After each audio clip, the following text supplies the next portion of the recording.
The call came on a Wednesday morning. The woman on the other end sounded as though she hadn't slept in weeks. She hadn't. Neither had the secret she was carrying. My name is Franklin Wilson. I'm 65 years old, and I live in a craftsman bungalow on Maple Ridge Lane in Boise, Idaho, a house that takes 20 years to restore and another 20 to truly appreciate. 2 years ago, I retired after a long career as a civil engineer with the Idaho Transportation Department. My retirement plan was simple: slow mornings, long walks along the Boise Greenbelt, and watching my daughter build the life she deserved. My daughter, Maya, is 31. She teaches third grade at Longfellow Elementary School on Targhee Street, about 4 miles from my home. She inherited her mother's laughter,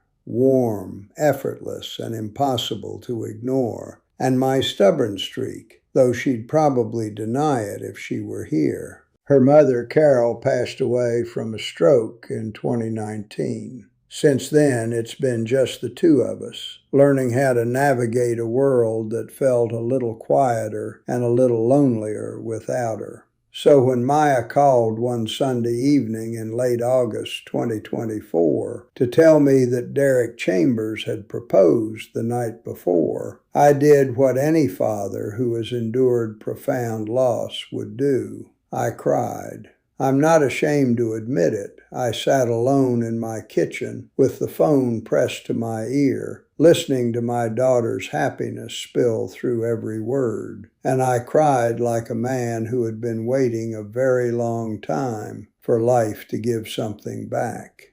Derek Chambers was 29, a financial advisor at Summit Wealth Partners in downtown Boise. He was polite, impeccably dressed, and unfailingly respectful. He opened doors, remembered birthdays, and called me sir every single time without prompting. If I'm being honest, that simple gesture won me over long before anything else. Maya had been with him for 2 years. I had met him exactly 11 times. I know because I'm an engineer, and engineers count things. Every encounter left the same impression. Derek was attentive, thoughtful, and present in the quiet way genuinely decent people often are, or so I believed. The engagement party was Maya's idea, but I insisted on paying for every detail. She protested, as she always did. "Dad, it's too much. You don't have to." I smiled and gave her the same answer I always had. "Your mother would have wanted this done properly." That ended the conversation, just as it always did, because it was true. To make sure everything was perfect, I hired Gwen Larson of Larson Events, one of Boise's most respected event planners. She came highly recommended by several neighbors, and after meeting her, I immediately understood why. She was organized without being rigid, warm without being overbearing, and carried herself with the confidence of someone who genuinely cared about making other people's happiest moments unforgettable. The celebration was scheduled for Saturday, September 14th, 2024, at the Boise Center. Around 80 guests attended: family, close friends, Maya's fellow teachers, several of Derek's co-workers from Summit Wealth Partners, and Derek's parents, Gary and Lorraine Chambers, who had flown in from Portland. Everything was flawless. The catering came from Cottonwood Grill.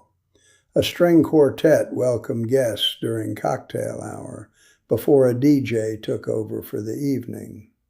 At Gwen's suggestion, we also hired a professional videographer named Patrick, who moved quietly through the venue with a handheld gimbal, capturing moments without ever becoming part of them. Invisible, always watching, always recording. I had no idea that his camera would eventually become the single most important piece of evidence I would ever hold in my hands. That evening unfolded exactly as I'd hoped. Maya wore a deep emerald green dress paired with her mother's pearl earrings. She looked radiant. Derek delivered a heartfelt toast that managed to make half the room laugh and several people cry. His parents were gracious, kind, and easy to like. Near the end of the evening, I stood to give my own speech. I spoke about Carol. I spoke about the values that hold a marriage together. And then I looked directly at Derek. I hope you're the kind of man who will always be steady, honest, and present for my daughter. When I said the word honest, he met my eyes without hesitation and nodded. The room erupted in applause. Maya wiped away tears. For the first time since losing my wife, I felt something I hadn't experienced in years: peace. The party ended just after 11. I helped Gwen's staff carry a few centerpieces to my car, thanked Patrick for his excellent work, shook hands with guests, and drove home through downtown Boise with the windows down, letting the cool September air drift through the car.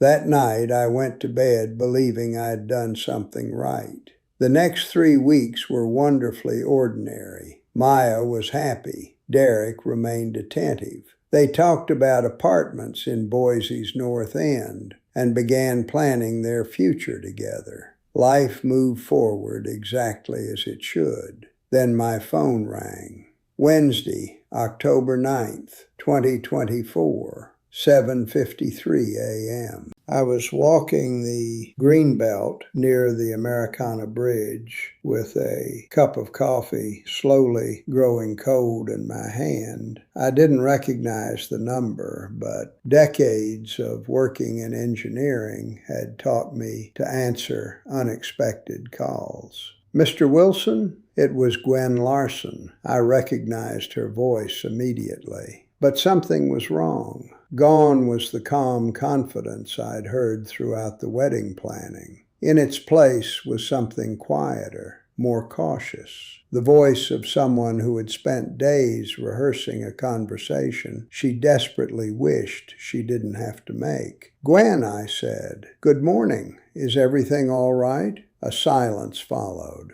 Not long, just long enough. "Mr. Wilson," she said softly, "I need to ask you something, and I need you to answer honestly. Are you somewhere private?" I looked around the empty Greenbelt Trail. A cyclist had just passed. No one else was within earshot. "I'm alone." Another pause. "I need to show you something." Her voice dropped even lower. "Something Patrick's camera captured at your daughter's engagement party." My grip tightened around the coffee cup. "I need you to come to my office." Then she added words I would never forget. "And please, don't bring Maya. Don't tell her about this call. Not yet." It fit perfectly with the man Derek truly was. People like him don't lead double lives by accident. They train themselves to wear one face while hiding another. It's a skill, an unsettling one. And it works because most decent people aren't looking for deception. We aren't wired for constant suspicion. We give others the benefit of the doubt because that's what honest people do. That's exactly what I had done for 2 years. On Friday, October 11th, I called Gwen and asked her to formally provide the footage through her standard documentation process. By noon, I had a copy on a USB drive. That afternoon, I drove 20 minutes west to Eagle and knocked on the door of Gary and Patricia Norwood. To be honest, I wasn't sure they'd speak to me. They didn't know who I was. But when a 65-year-old father stands on your doorstep and tells you his daughter is engaged to the man who destroyed your retirement savings, and that he's trying to protect her before she walks down the aisle, people tend to listen. Gary Norwood, a 71-year-old retired pharmacist, opened the door. He studied me for a long moment before quietly stepping aside. Patricia brought coffee. We sat around their kitchen table in a home that reflected a lifetime of hard work, simple, immaculate, and filled with quiet dignity. Gary told me everything. 18 months earlier, Derek had inherited their investment account after their longtime financial advisor retired. At first, he seemed exceptional. He called regularly, remembered birthdays, and patiently answered every question. Then the recommendations began to change. Despite the Norwoods' clear request for a conservative, bond-heavy retirement portfolio, Derek gradually persuaded them to move into higher-risk equity funds and alternative investments. Every recommendation sounded reasonable. Every explanation was polished and convincing. He spoke with confidence, and they trusted him. When the market turned, they lost nearly $58,000. When they questioned him, he blamed market volatility. When they filed a formal complaint, he stopped returning their calls. Patricia quietly wiped away tears as she told me the story, her coffee cup trembling between both hands. I thanked them for trusting me. Before I left, I gave Gary my phone number and promised to stay in touch. Driving back toward Boise, the USB drive rested in my jacket pocket. By then, my anger had changed. The heat was gone. In its place was something colder, something more useful: clarity. 1 month had passed since Maya's engagement party. On the morning of Saturday, October 12th, I called her and asked if she would come over for dinner. "Just the two of us," I said. "There's something important we need to talk about." She heard it immediately. Maya has always been able to hear what people don't say. After a brief silence, she agreed to come at 6. I spent the afternoon organizing everything: the USB drive, Howard's documentation from the Idaho Department of Finance, my handwritten notes from the Norwoods' kitchen table. I arranged every document carefully inside a manila folder in the exact order I intended to present it. Then I cooked dinner, chicken marsala. It had been Maya's favorite meal since she was 12. It was also the one dish I could make properly, because Carol had refused to let me stop practicing until I got it right. I thought about my wife constantly that afternoon. What would she have done? Exactly this. She would have made chicken marsala. She would have told Maya the truth with love. She wouldn't have softened it until it became meaningless, nor delivered it with anger. She would have trusted our daughter enough to let the truth speak for itself, because Maya had always been stronger than people realized. She arrived at 6:15 carrying a bottle of wine. The smile on her face disappeared within seconds of seeing mine. "Dad, what's wrong?" "Sit down, sweetheart," I said gently. "Dinner's almost ready." She narrowed her eyes. "You only make chicken marsala when something's happened." She knew me too well. There is no easy way to tell your daughter that the man she plans to marry has betrayed her. There are only two ways: the honest way and the coward's way. I had never been a coward. I wasn't about to become one at 65. So we ate. I let Maya talk. She told me about a class trip to the Boise Zoo, a new reading program she was excited to introduce, and the apartment she and Derek had toured in Boise's North End, a place with original hardwood floors and an old clawfoot bathtub she had already fallen in love with. She was building a future in her mind, one room at a time. And I let her have those final moments, of unbroken certainty. When dinner was over, I cleared the plates, poured us each another glass of wine, and placed the manila folder between us. She looked at it. Then she looked at me. "Dad, I love you," I said quietly. "That's the first thing you need to know." I held her gaze. "Everything I'm about to show you comes from that love, and everything that happens after tonight will come from it too." She nodded once. She already understood. Children always know when the people who love them are about to change their world. I began with a video. I explained Gwen's phone call, Patrick's raw footage review, and the corridor outside the reception hall at 9:47 that evening. Before showing her the recording, I described exactly what I had seen. I wanted her to hear the truth before she saw it. Then I turned the laptop toward her and pressed play. She watched the clip without moving, without speaking.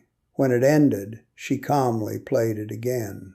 The second time, she paused the video at the exact moment Kelsey Marsh reached up and straightened Derek's pocket square. She stared at the frozen frame for what felt like forever. I reached across the table and gently placed my hand over hers. "Maya." She quietly withdrew her hand, not in anger. She simply needed to hold herself together. "I understand," I thought. Finally, she spoke. "How long have you known?" Her voice was calm, almost unnaturally so. 4 days. "I wanted to be certain before I told you." She looked back at me. "There's more, isn't there?" "There is." I told her everything: Howard's investigation, the complaint filed with the Idaho Department of Finance, Gary and Patricia Norwood, the missing $58,000, the months of deception, the unanswered phone calls, the regulatory investigation Derek had concealed while smiling across our dinner table, calling me sir, opening doors for Maya, and delivering heartfelt engagement toast. She listened without interrupting. That came from me. Engineers don't react while information is still arriving. We absorb everything first, then we decide. When I finished, silence settled over the room. Nearly 2 full minutes passed. I counted. Finally, she asked, "Does Derek know that you know?" "No." "And Kelsey?" "No." "Does Gwen still have the original footage?" "Yes, and I have a copy." She opened the folder and carefully read every page. She didn't cry, not then. Those tears would come later, in private, where they belonged. Instead, she did something that reminded me so much of Carol it nearly broke me. She looked up and said quietly, "I need your help. Not just for me, for the Norwoods too." At that moment, I knew 2 things with absolute certainty. The man sitting across from me had never deserved my daughter, and the woman sitting across from me had become exactly the kind of person her mother and I had hoped she would be.